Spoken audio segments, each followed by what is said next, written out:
تخيل لو في كلب عضك او خربشك والعضه دي كان فيها فيروس والفيروس ده ملوش علاج، يعني احتمال كبير تموت. تفتكر كان هيبقى ايه الوضع؟ وايه كميه الامراض اللي كانت ممكن تنتشر؟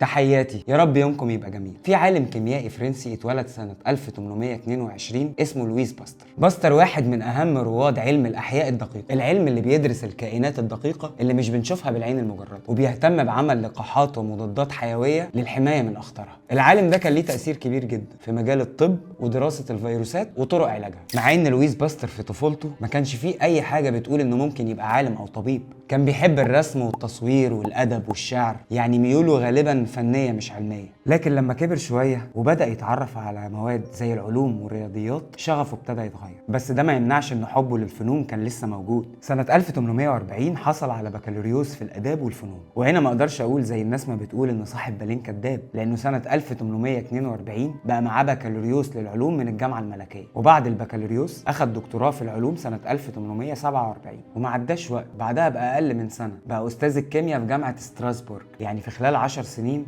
عمل كل الإنجازات دي ما شاء الله. وهو في جامعة ستراسبورغ اتعرف على ماري لوران بنت رئيس الجامعة، واتجوزها وخلف منها 5 أطفال. بس مفيش حاجة للأسف بتفضل على حالها، مات 3 من أطفال لويس وماري بسبب مرض التيفود، والمرض ده عبارة عن عدوى بكتيرية بتنتقل عن طريق الأكل والشرب الملوثين. البكتيريا دي بقى تطوراتها في جسم الإنسان قاتلة، يعني ممكن مثلا تسبب ثقب في الأمعاء أو تسبب تسمم في الدم. فقرر لويس ينتقم ويبقى العدو الأول لأي مرض بيجي بسبب البكتيريا والفيروسات، وقرر انه يبدأ يدور على علاج لكل الامراض دي. وفعلا صنع اول لقاح لمرض بكتيريا كوليرا الدجاج، واللي كان بيتسبب في موت كتير جدا من الطيور وقتها. وكمان عمل لقاح لاقدم وباء في التاريخ، وباء الجمرة الخبيثة. الوباء ده كان منتشر جدا في فرنسا وشوية من دول اوروبا، وهو عبارة عن بكتيريا سبحان الله بتعيش في التربة سنين وبتكون جراثيم بتصيب الحيوانات وبتنتقل للبشر بعد كده. وكان بيتسبب في قتل عدد كبير جدا من المواشي والاغنام والبشر اللي بيتعاملوا معاهم. وسط كل اللقاحات اللي عملها دي كان ليه انجازات تانية تخص برضه البكتيريا والفيروسات، يعني مثلا سنة 1865 صناعة الحرير اتدمرت بالكامل، وده كان بسبب مرض هاجم مشاتل دودة الأز. المرض ده كان غامض ومحدش عارف عنه حاجة، وبسببه فرنسا ما بقتش قادرة ولا تنتج حرير ولا حتى قادرة تستورده، لأن ساعتها المرض انتشر بشكل كبير جدا في معظم دول أوروبا. الحكومة الفرنسية طلبت من كل العلماء إن هم يشتغلوا على الموضوع ده لحد لما ظهر لويس باستر. عمل أبحاث كتيرة جدا استمرت لمدة 5 سنين عشان ينقذ صناعة الحرير. باستر اكتشف طريقة تقدر تحافظ على بيض دودة الأز وتحميها من الفيروسات، وكمان علم الفلاحين طرق الوقاية وازاي يفصلوا البيض السليم عن البيض المصاب. وبعد سنتين بس كل دول اوروبا اعترفت بالطريقة اللي اكتشفها باستر. بعد ما قدر باستر يعالج مشكلة الحرير في فرنسا ظهرت مشكلة جديدة. سنة 1854 اتعرض قطاع انتاج الخمور للانهيار، وكميات كبيرة جدا من المشروبات الكحولية باظت، وده طبعا سبب خسائر كتير. في الاول الناس كانوا مصممين ان اللي بيحصل ده بيحصل بسبب سحر، ولما حاول لويس باستر يشرح لهم اللي حصل ده حصل ليه والسبب العلمي لانه حصل، قالوا عليه مجنون. بس الحقيقه انه ما كانش مجنون، وقدر يثبت ان التخمر اللي بيحصل بسبب وجود كائنات حيه دقيقه، وعرف كمان طريقه حل المشكله. لكن المسؤولين عن تجاره الخمور وقتها رفضوا الطريقه العلميه لحل المشكله. وفي سنه 1863 نابليون الثالث شخصيا طلب من باستر انه يدرس اسباب تلوث النبيذ،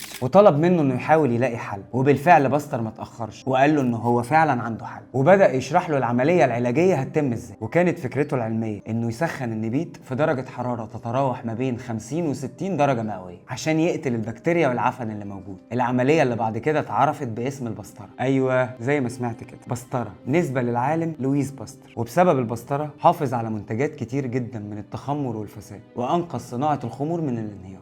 لكن على الرغم من كل الإنجازات اللي عملها دي، إلا إنه فضل يدور على الأمراض تانية اللي بتيجي بسبب الفيروسات والبكتيريا، وحاول يلاقي ليها أي لقاح، إلى أن ظهر مرض جديد اسمه داء الكلب، أو اللي معروف بلغتنا دلوقتي اللي هو السعار. سنة 1880 ابتدى يعمل أبحاثه علشان يلاقي علاج لداء الكلب. كان كل همه انه ينقذ اي انسان مصاب بالسعار، خصوصا انه كان معروف وقتها ان الانسان اللي بيصاب بالسعار هيموت بسرعه. وفعلا قدر سنه 1882 انه ينتج اول لقاح لمرض السعار، وعمل تجارب اوليه على شويه من الكلاب والارانب. بعد كده اللقاح اتجرب عن طريق اطباء على 2 مصابين بالسعار، بس للاسف الشديد ال2 ماتوا. وفضل مرض السعار او فيروس السعار ينتشر ويزيد بين الناس، واي حد كان بيتصاب كانوا اهله بيعيشوا معاه الشويه اللي باقيين من عمره على اعتبار انه موته قرب، لانهم فاهمين انها مجرد ايام وهيكون مش معاهم. لحد ما جه اليوم اللي يعتبر يوم فارق جدا في تاريخ الطب الفرنسي والعالمي، اليوم اللي اتعض فيه الطفل جوزيف ماستر من كلب مسعور. جوزيف اتعرض لحوالي 14 عضة. كان وارد جدا يكون الكلب مش مسعور والموضوع يعدي، بس لسوء حظه الشرطة عملت تحليل للكلب واتضح ان الكلب مصاب فعلا بفيروس السعار، وده معناه ان جوزيف للاسف اصبح مصاب بالمرض. ما كانش في حل لوالدة جوزيف خالص وابنها بيروح منها، فاولاد الحلال دلوها على واحد في باريس اسمه لويس باستر كان بيحاول يلاقي علاج للمرض ده، نصحوها تروح له. ابنها كده كده ميت، فمش هيفرق معاها كتير يموت من العضة ولا يموت من اللقاح، حتى لو كان امل اللقاح 1%. طبعا كان بالنسبة لها افضل انها تجرب اللقاح، على الاقل يمكن يكون في امل انه يعيش. وفعلا مشيت من القريه اللي كانت عايشه فيها وراحت لباستر على باريس، وحاولت كتير ان هي تقنعه انه يدي ابنها اللقاح، واللي كان امر صعب جدا بالنسبه لباستر انه يجرب اللقاح ده على انسان، لانه في الاساس عالم كيميائي، هو مش طبيب علشان يشخص ويعالج، وده كان ممكن يكلفه كتير قوي او يعرضه لحاجات هو مش قدها لو الطفل ده مات. لكن بعد اصرار ام الطفل وتشجيع الدكاتره اللي حواليه، اخذ باستر قرار المناخولي وقرر يجرب التطعيم بتاعه على الطفل. وفي خلال 10 ايام خد الطفل جوزيف حوالي 13 حقنه، ومن كتر خوف باستر ان الطفل يموت قرر يسيبه تحت اشراف دكتور تاني، ورجع عاش في المكان اللي اتولد فيه. ومن كتر ما امله كان ضعيف في علاج الطفل ده، كتب: لا مفر من موت هذا الطفل. وبالرغم من قلقي الشديد قررت تجربه هذا اللقاح على الطفل بعد تجربته على الكلاب. الغريب والمفاجئ لباستر ان التجربه دي نجحت، والطفل ابتدى فعلا يخف، ورجع جوزيف مع امه على بيته، والموضوع انتشر وابتدت الناس كلها تعرف انه اخيرا ظهر علاج لمرض السعار. باستر ما بقاش ملاحق على المرضى اللي بتقف قدام المختبر بتاعه اللي كانوا بيجوله من مختلف نواحي العالم، ما بقاش عارف يعمل ايه، المختبر صغير جدا والحالات اللي بتجيله مصابه بالسعار كتير جدا. فكر مع زمايله يعملوا معهد لعلاج السعار، وفي نفس الوقت يكون مركز ابحاث لبقيه الامراض التانية اللي بتيجي بسبب الفيروسات. الفكره عجبت الاكاديميه الفرنسيه للعلوم، وعملوا حمله وطنيه وعالميه عشان يقدروا يجمعوا تبرعات يبنوا بيها المعهد. وسنة 1886 جه للأكاديمية أول التبرعات، وفضل رجال الأعمال والأثرياء يدفعوا تبرعات لحد ما قدرت الأكاديمية تجمع 2 مليون فرنك. وفي سنة 1888 تم افتتاح المعهد في فرنسا وسموه على اسم معهد باستر. وبعد شوية المعهد بقى ليه فروع تانية في دول كتير، منهم اليونان وكوريا وروسيا والصين وتونس والجزائر والمغرب. وبقى السبب الأول والأخير في علاج مرض السعار راجع للعالم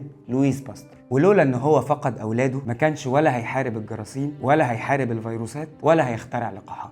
مات العالم لويس باستر بعد صراع طويل مع المرض سنة 1895، واتعمل له جنازة وطنية رسمية مهيبة واتدفن تحت معهد باستر. وآخر كلماته المأثورة: يجب على المرء أن يعمل كثيرا، لقد فعلت كل ما في وسعي. كتر خيرك يا عم باستر، انت كده بتشوف شغلك بصراحة وبمنتهى الضمير. ودي كانت نهاية عالم كبير اخد قرار مناخوليا، وكان نتيجته انه قدر ينقذنا كلنا من اي عضة كلب اللي كانت زمان بتموت ملايين البشر. لو عجبتك الحلقة اعمل لنا لايك وشير وسبسكرايب، ولو تعرف قرار او شخصية مناخوليا تحب نعمل عنها حلقة ياريت تسيبها لنا في الكومنتات. تحياتي، يا رب يومكم يبقى لذيذ.